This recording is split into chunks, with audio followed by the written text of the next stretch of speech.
Hey guys, today I'm going to be looking at this old Atari I have in this box here. Alright, so I think it's time we unbox the Atari. I haven't really even looked in here yet. I looked into it and I tried to see if I could look at it to get the right type of cable. Or basically to look and see what type of cable it uses to display video. But yeah, so this is kind of my first time. It is not staying open. Alright, so it looks like we have the paddle. Alright, so it looks like we have two paddles.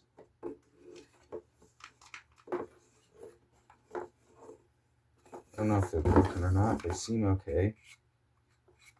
Right off the bat. Everything is pretty dirty. Oh, this is just one. It's just like a... they're stuck together, basically. We have a whole bunch of games, which is what I think that's really cool because I've never had any like game cartridges for these things. I mean, I've never really even had an original console. I've just had like the flashback versions. So it looks like we've got Space Shuttle, Vanguard. This one is kind of falling apart. I accidentally knocked the label off of it when I was trying to look at the console a little bit. Looks like we've got Night Driver, Blueprint.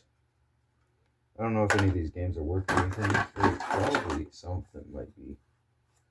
Demon Attack. Mrs. Pac-Man, that's a good one.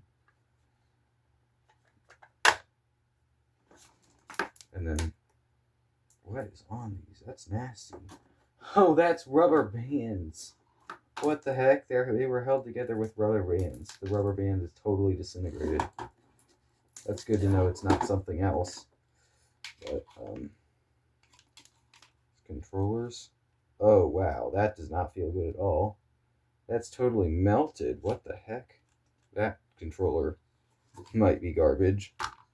Might just be total garbage. Try to break off this a little bit too.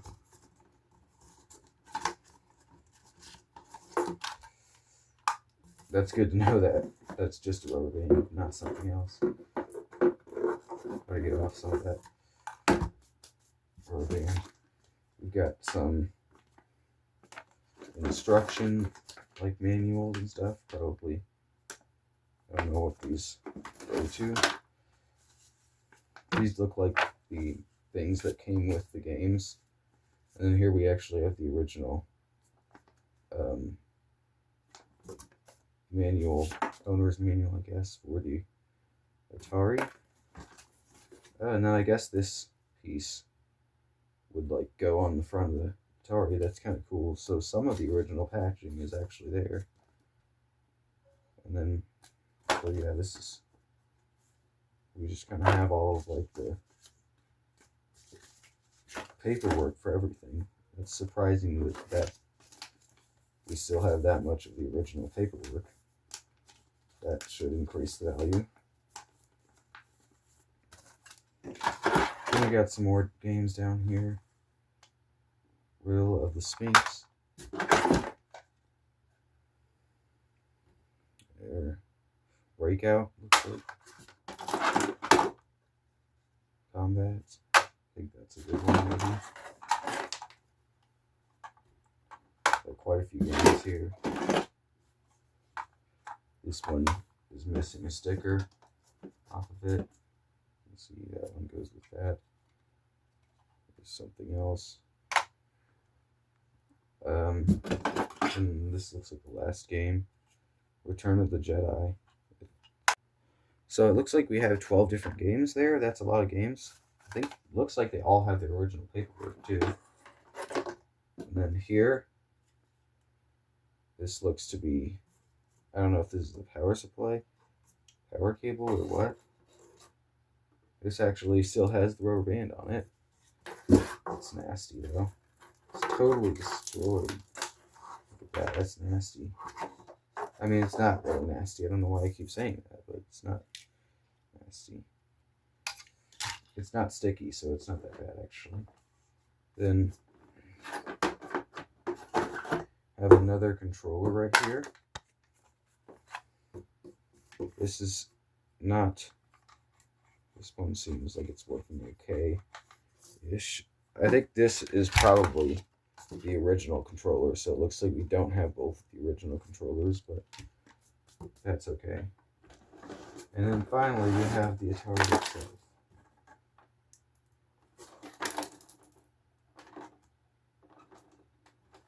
And already I can see I guess that's actually the player 1 controller is totally gone.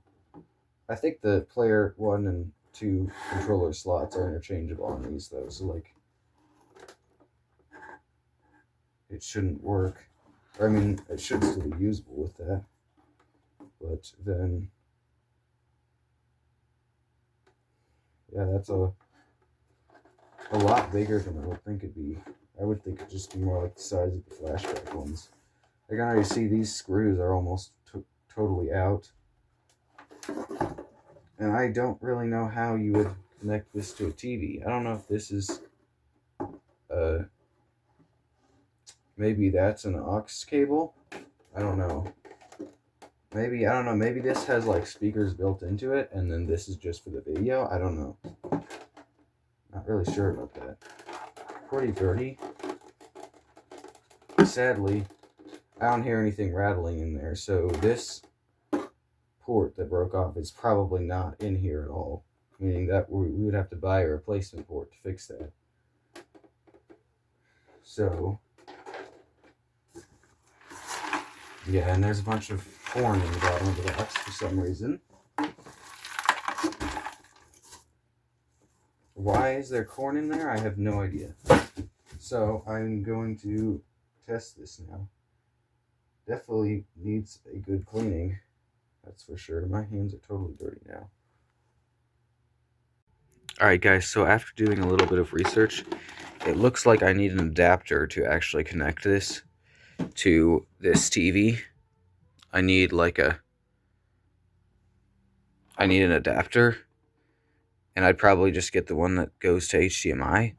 But for the meantime, I have a really old CRT TV, and I think that maybe this just has this port on it.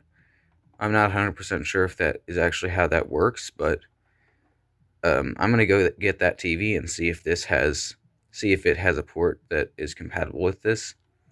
This appears to just be the same. This looks just like an AV cable, but it plugs into the AV, but I guess it's not actually an AV cable, so it needs some kind of adapter or something. But I'm going to see if that super old TV I have will work with this. I don't really understand how this works, but I'm just going to go get that and see what it looks like. Alright guys, so sorry, I forgot to film an update in a really long time. But basically what I found out that the cable for the Atari, the video connector, I found out I could actually just attach it to the antenna wire. I found out I could just attach it to the antenna in on the back of the TV and get a picture. So I got an old antenna wire that was broken, and the other end of that antenna wire is broken. So I just cut the broken end off, and then I attached that wire onto the AV connector of the Atari like this. And I can't just plug this in where the antenna is because it's a different connector. But basically it has the exact same signal, but it's just a different connector. And so then I got all the games. I cleaned all of the games, and all of the games work except for Missile Command, which I believe has this main chip on the board is dead, because you can see there's just no issues at all on this. It's not damaged in any way. The pins were pretty dirty on this one, but after cleaning them it didn't change anything, and it just displays a completely black screen when I plug this in, like no glitching at all. So I'm assuming that's got to be the main chip. Like, I think it'd be just kind of glitching out if it didn't have a good connection, so I think that's definitely the issue. So I got those all cleaned to the best of my ability anyway. I cleaned this whole motherboard and everything. I got everything as clean as I could. I haven't cleaned the outer case yet, but that I got that all cleaned. I got all the games cleaned, and I got the board cleaned, and I just soldered on a new port. So you can see this port was broken off before, because the thing basically, it doesn't work at all without that port. So because this is basically the player 1 port, so if you plug a controller in over here, then it just doesn't let you do anything basically. So I soldered this new port on. I took this off of a Sega Genesis, and that it had some issues, so I didn't really need that. But I'm not 100% sure this will work, because that one pin is missing the pad, but that pad didn't appear to be attached to anything. Like the pad, if you look, there isn't a trace running to that pad, so I don't know if that'll affect anything or not. And then on the other side, I wasn't able to get all of these soldered in. The back two there, I wasn't able to get those two soldered in, so I'm not 100% sure this port will work. I might have to do some more work on it to get the rest of those pins soldered down, but all of the pins are soldered down on at least one side of the board. So go ahead and turn this on now and plug it in. I got the power cord here, and then where is the, right here's the display output.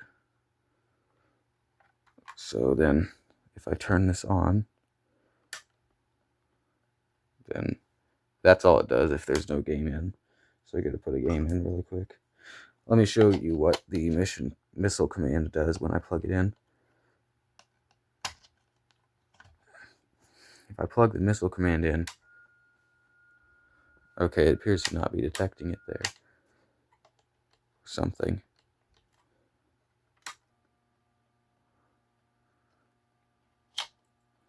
Actually, now it just appears to not detect the missile command at all.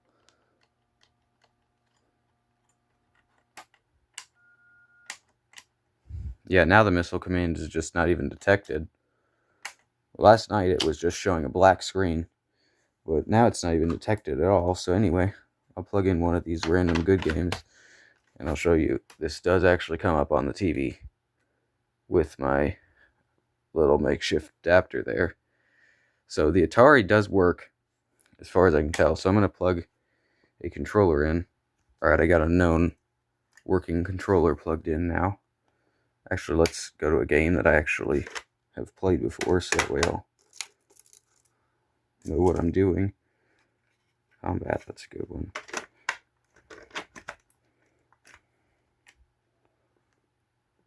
Oh, it's on black and white for some reason. I don't know why that is.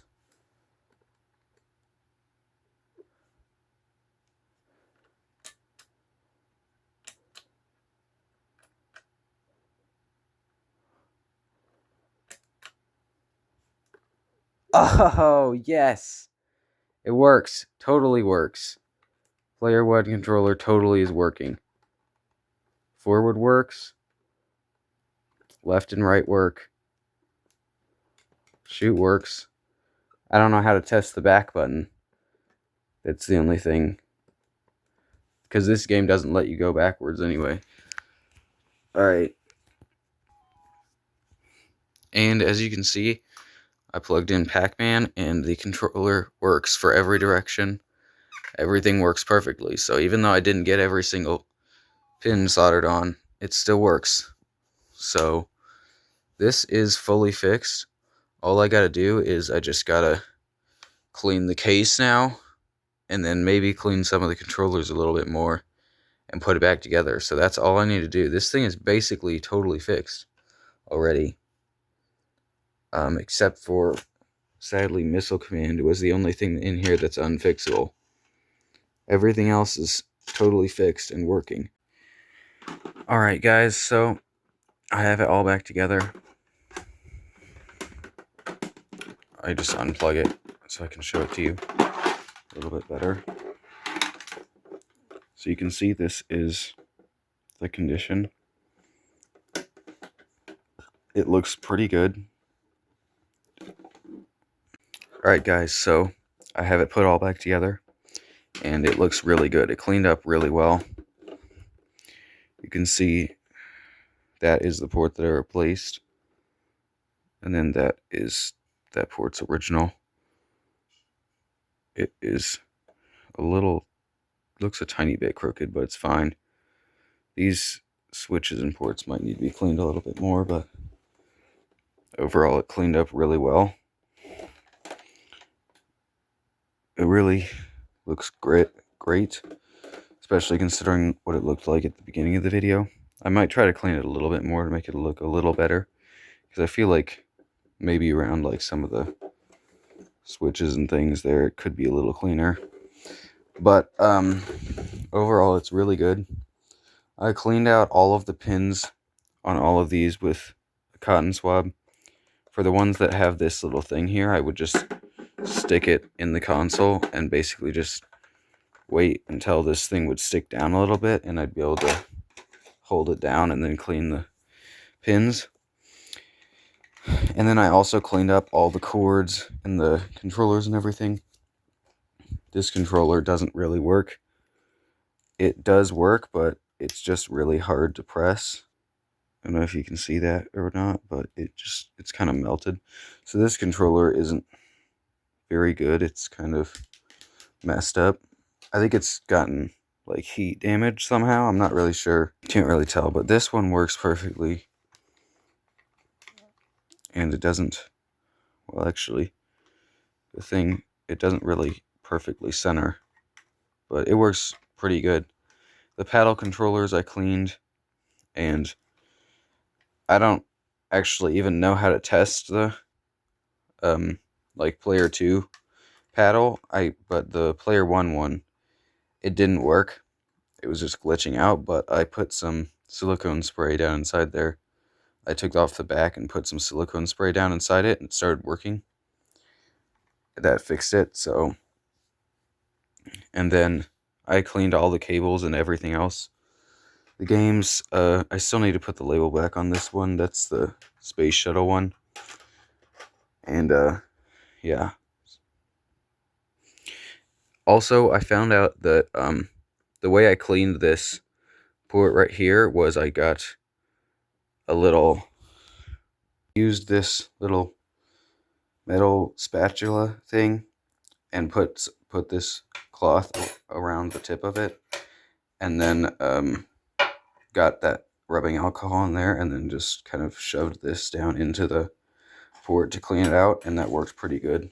Alright guys, I wanted to show you some gameplay of the Atari now too, but first I did want to say this port that I soldered on, all of the soldering is good on it, but since it's from a Sega, the pins are not exactly the same, so it's a little bit loose in here, so sometimes some of the connections don't work in there. But this controller, where even is it? Oh, it's over here.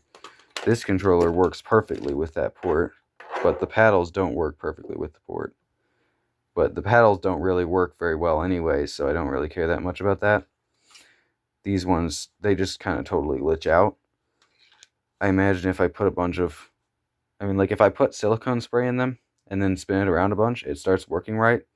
But then as soon as I just let it sit for any amount of time, it stops working, and then it won't work again until I add more silicone spray. So I don't know how to fix that.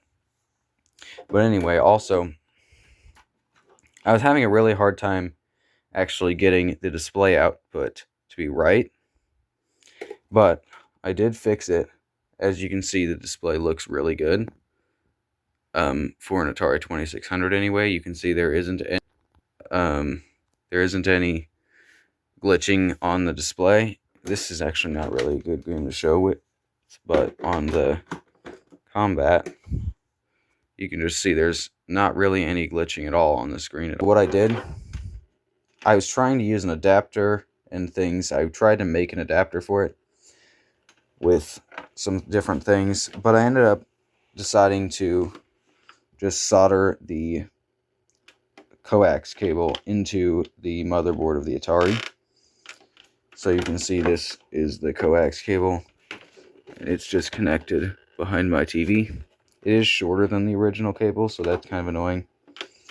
Basically what I did was I just disconnected the original cable inside there and then took it out, and then I soldered this coax onto the bottom of the motherboard to the bottom of the port, so it's not actually damaging the port or anything. So you can put the original cable back onto it, but I did modify that so that way the picture would look better, because it just really didn't look good. I had it running through like a bunch of different cables and adapters. So yeah, I'm just going to show you a little bit of the gameplay on this TV, and I'm just going to show some of these better games. All of the games work except for Missile Command, which just every time you plug it in, it just does that or something similar, something like that. Alright, so here is Mrs. Pac-Man. I'm just going to see how far I can get into this.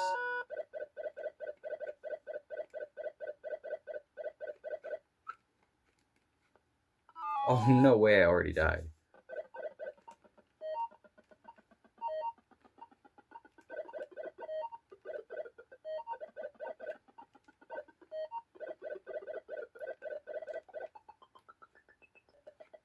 It's really hard to play on this controller.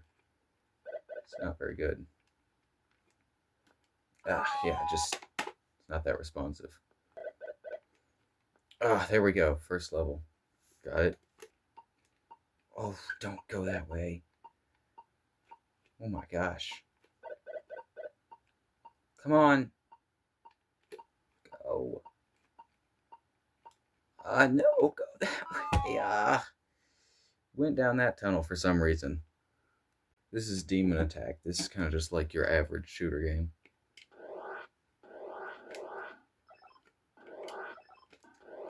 Oh, I almost died already.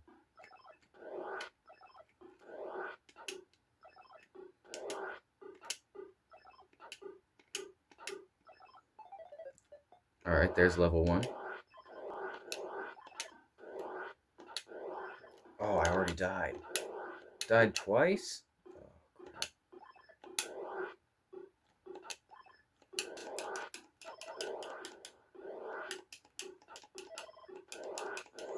Oh, man. Get out of here. Bro. Dang, I'm not good at that.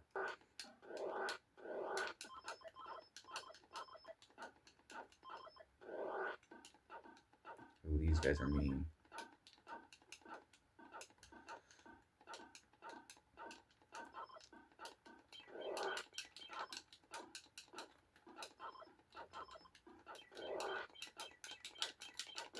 What?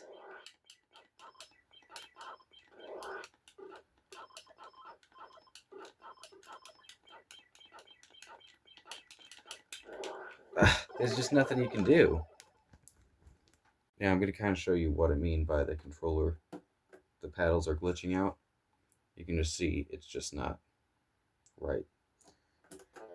So I'm going to see how far I can get in this.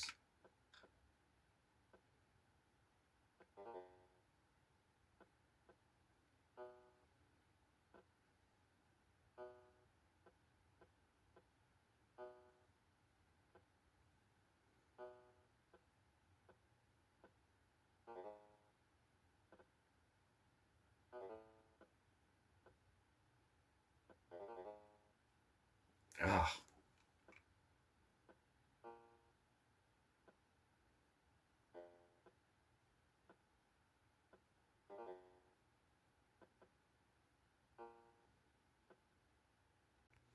Alright, I also got a cartridge basically to be able to add games to this. So basically what it is I got this PCB and it goes into the cartridge slot. It doesn't look like a cartridge, it's just basically a circuit board, and you put a Raspberry Pi Pico on that, and then also you got to put some other components on there. and then basically with that you can load games onto that and then play them on the Atari. And basically I bought 5 of those circuit boards for like $7, and I bought the Raspberry Pi, and I will probably make a video about that because that's pretty cool, because then basically you can play any game you want on here, and there's even like ROM hacks and stuff for it. Basically it is a custom PCB that I ordered off of this website called PCBWay, and I paid like $7 including shipping and everything for it, and it's 5 of them. You're getting 5 of them for that price, so that's actually a really good price in my opinion. And then I ordered the Pico off of Walmart for like $7. They should get here in like a week or so, June 9th. I don't know, about a week and a half, I think. I'm going to be showing the whole process of like soldering the Pico on there and everything. So that is going to be pretty cool to do that. As you can see, this is what I'm going to be trying to make. Mine is going to be a little bit different because I removed these top pins from the file to make the thing a little bit cheaper, because it made it like $15 cheaper to make this thing a little bit smaller basically. So I removed the top pins because I don't need those. I only need the bottom pins. And then you can see this is the thing that I bought. Now it's actually already out of stock, so you couldn't order this one if you wanted to. You can get $3 off of AliExpress, but I didn't want to order it from there, so I ordered it from here instead. So thank you so much for watching this video, and I will see you guys in the next one.